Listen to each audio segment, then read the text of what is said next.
Hi students, welcome to lesson number 14, Perspectives on the Study of Caste System. Part B.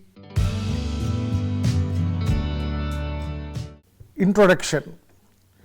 Caste is a form of social stratification which is unique to India. Caste system is a closed system of stratification which has existed for more than 3000 years and its exact origin is still not known. Caste is considered as both a cultural and structural phenomena.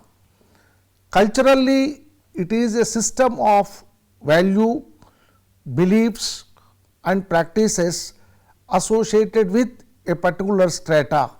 𝗧𝗦𝗔𝗧 studied caste from a racial perspective.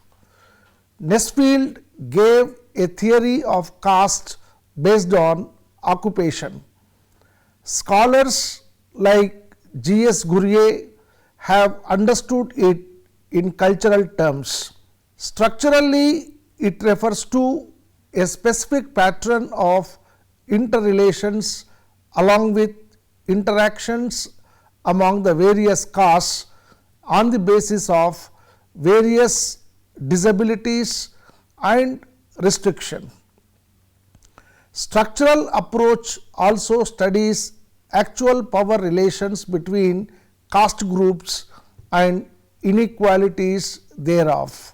Caste is also viewed from two broad perspectives, attributional and interactional perspectives.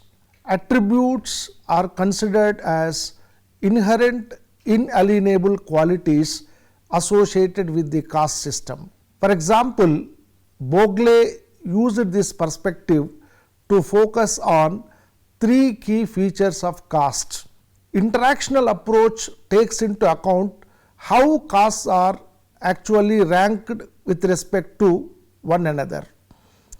In a local empirical context, though it also mentions attributes, but its prime focus is on interactions. 𝗵𝗫𝗍 is one such sociologist who subscribed to this view. Now let us discuss about the objectives of this lesson.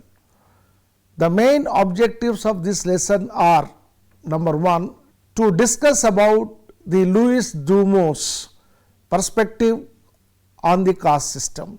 Number 2, to discuss about the 𝗬𝗧𝗪𝗍𝗪's perspective on the caste system.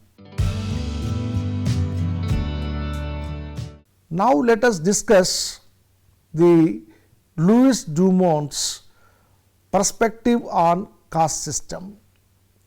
French sociologist 𝗧𝗦𝗔𝗪 in his seminal work Homo Hierarchicus, Caste System and its Implication, synthesized macro perspective of Ghurye with micro perspective of empirical studies, combining text with context.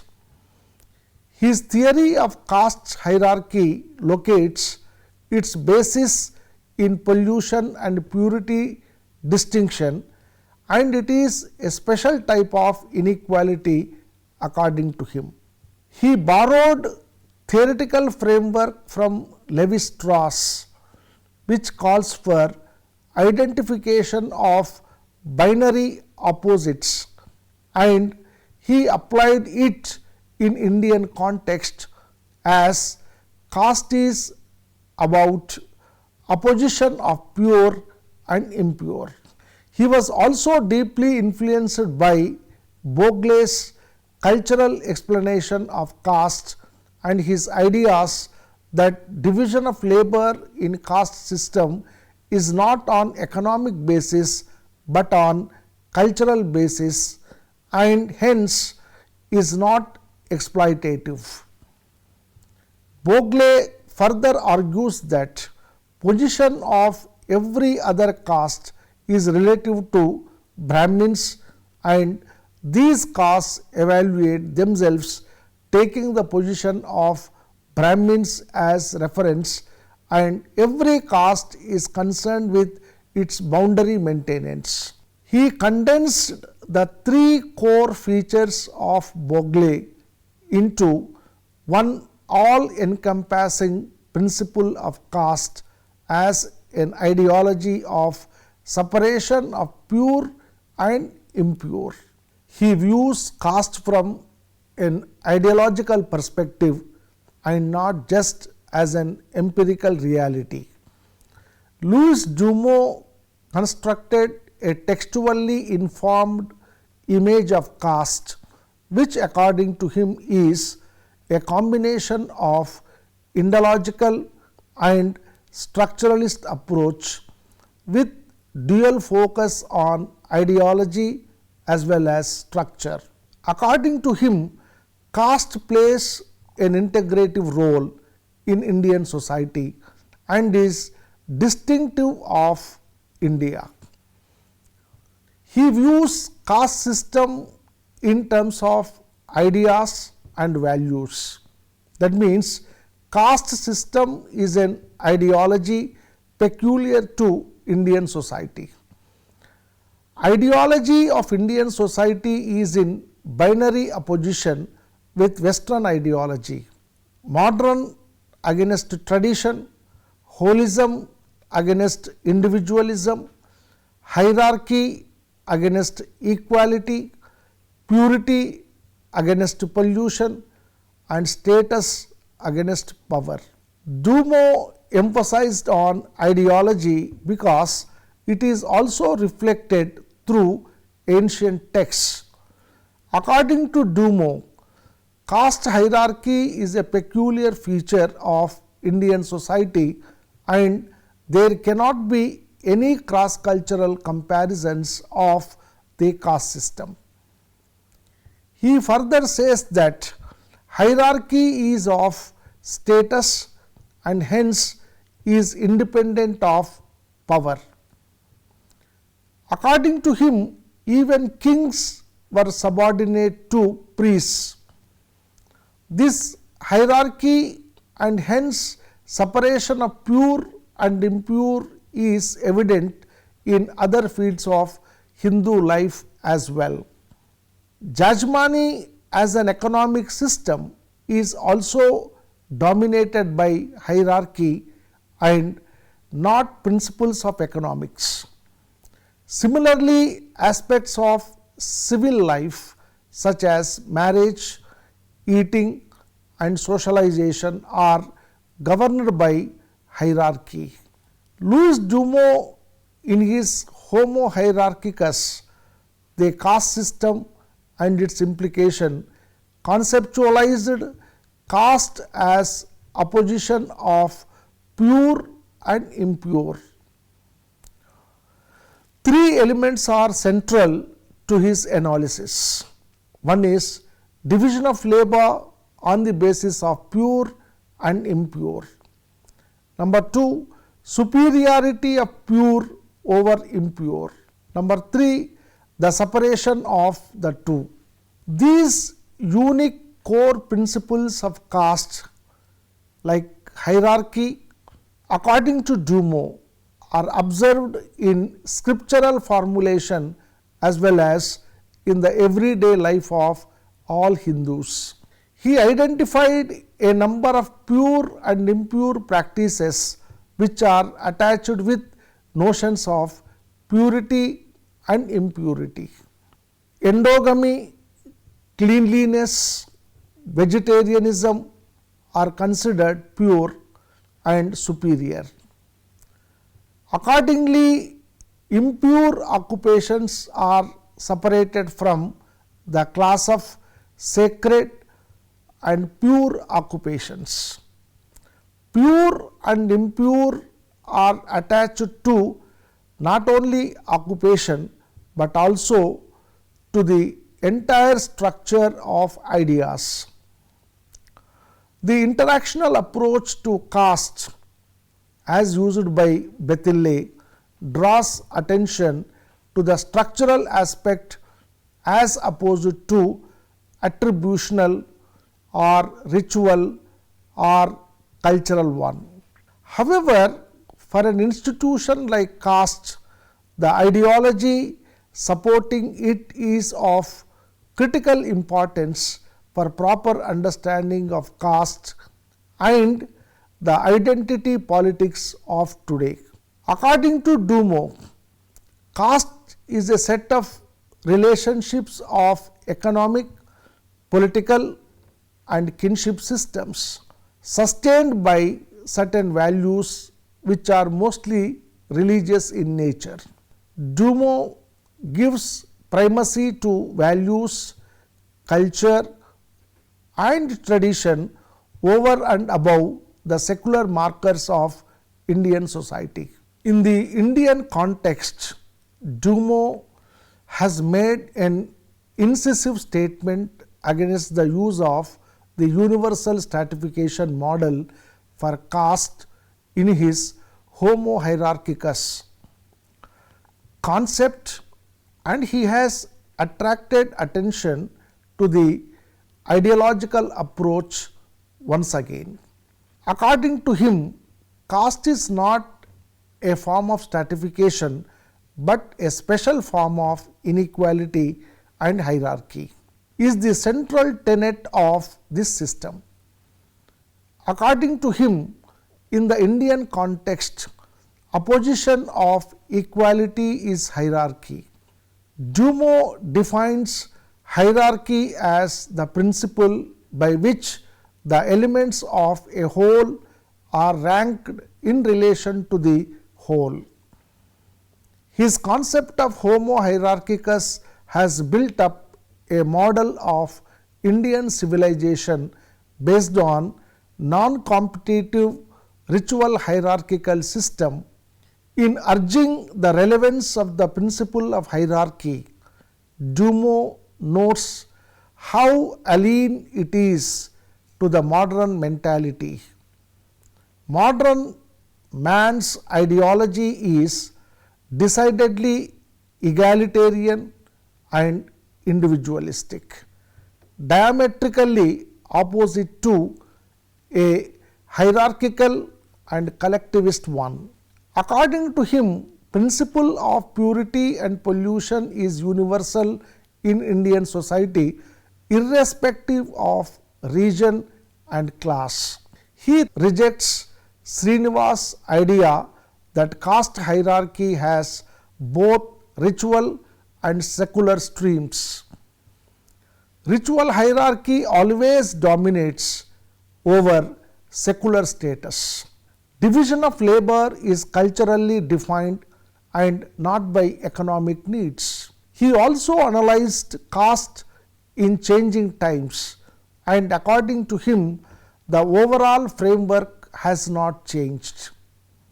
There is a change in society and not of society, declares 𝗬𝗻.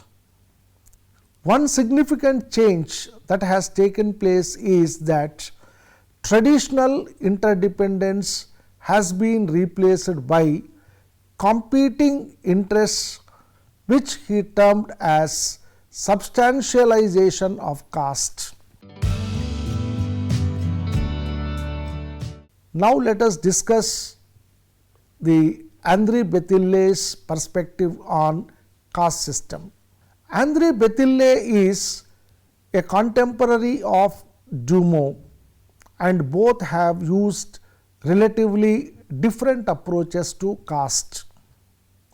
While 𝗬𝗻's approach is rooted in a culturally informed imagery of caste, on the other hand, understanding of 𝗵𝗫 is diffusive and he adopts an interactional approach rather than a unidimensional approach to describe caste.